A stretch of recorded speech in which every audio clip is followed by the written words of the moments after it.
ஸ்ரீ குருப்யோ நமஹ. தெய்வத்தின் குரல் இரண்டாம் பகுதி 74வது தலைப்பு. விவாகம். சிக்கனத்துக்கு 3 உபாயம். பண சம்பந்தத்தால் சாஸ்திரோக்த வாழ்க்கையே கெட்டுப்போய்விட்டது. சாஸ்திரோக்தமாக மாறுவதற்கு நாம் நிறைய சம்பாதிக்க வேண்டும் என்றில்லாமல் பண்ணிக்கொண்டு விட்டால் போதும். எனக்கு 3 விதத்தில் செலவை குறைக்கலாம் என்று தோன்றுகிறது. 1.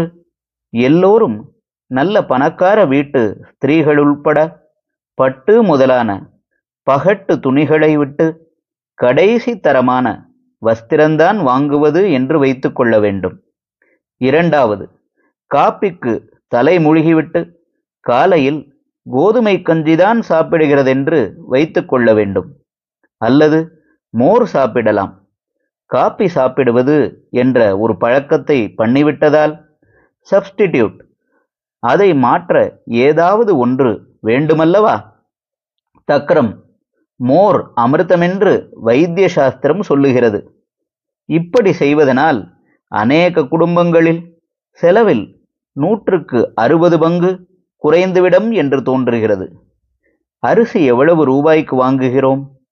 பால், காப்பி கொட்டை எவ்வளவு வாங்குகிறோம் என்று பார்த்தால் பால் காப்பி கொட்டைக்குத்தான் அதிகமாக செலவு. 3. விவாகத்துக்காக பணத்தை கொண்டு வா என்று வரதட்சணை வாங்குவதை நிறுத்தி கொள்ள வேண்டும். இப்படி பண்ணினால் டம்பம் போவது ஒன்று, நல்ல ஆரோக்கியமும் மனசின் அபிவிருத்தியும் ஏற்படுவது இன்னொன்று. 3. சாஸ்திரோக்தமான வாழ்க்கையையும் வழக்கங்களையும் நிலை நிற்கும்படி பண்ணுவது. விவாகத்தை பற்றி பேச ஆரம்பித்ததில் இத்தனை கதையும் வந்து சேர்ந்து விட்டது. இன்னொரு கதை விட்டுப்போச்சு, அதையும் சொல்கிறேன். புருஷ பிரஜைகளை விட பெண் பிரஜைகள் அதிகமாக இருப்பதற்கு ஒரு காரணம் சொன்னேன். மெய் வருந்தி உழைக்காமல் உட்கார்ந்து வேலை செய்வது காரணம் என்றேன். இன்னொன்று தோன்றுகிறது, அதையும் சொல்கிறேன். எனக்கு தோன்றுவது மட்டுமல்ல, சாஸ்திரத்திலேயே சொல்லியிருப்பதுதான். அதாவது, ஔபாசனாதிகளை பண்ணிக்கொண்டு ஆச்சார சீலனாக புருஷன் இருந்தால் அவன் ஆரோக்கியமாகவும் நல்ல மனவிருத்தியோடும் இருப்பதோடு ஆண் சந்ததி உண்டாகும். பிராச்சீனமான ஆச்சாரம் உடையவர்களுக்கு துர்பலம் இல்லை, வியாதி இல்லை.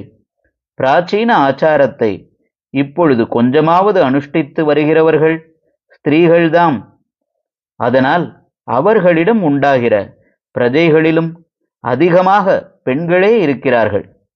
புருஷர்களும் அதிகமாக பிராச்சீன ஆச்சாரத்தை வைத்து கொண்டிருந்தால் இப்போதை விட ஆண் சந்ததி அதிகமாக உண்டாகும்.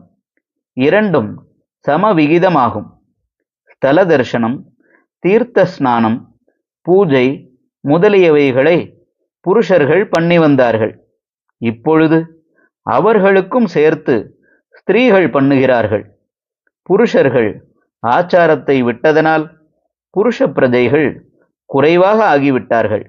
ஆகவே பாக்கி எதற்காக இல்லாவிட்டாலும் குடும்ப வாழ்க்கை எக்கனாமிக்கலாக நன்றாக இருக்க வேண்டும் என்பதற்காவது புருஷர்கள் ஆச்சார அனுஷ்டானங்களை வைத்து கொள்ள வேண்டும். தாரித்ரிய நிவர்த்திக்கும் வரசுல்க வரதட்சிணை நிவர்த்திக்கும் ஆச்சார அனுஷ்டானந்தான் வழி.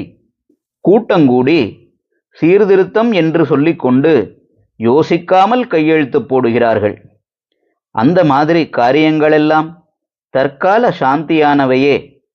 பரிகாரம் நிரந்தரமாக இருப்பதற்கு இதுதான் மருந்து. ஹரஹர சங்கர, ஜெய ஜெய சங்கர. தெய்வத்தின் குரல் மேலும் ஒலிக்கும்.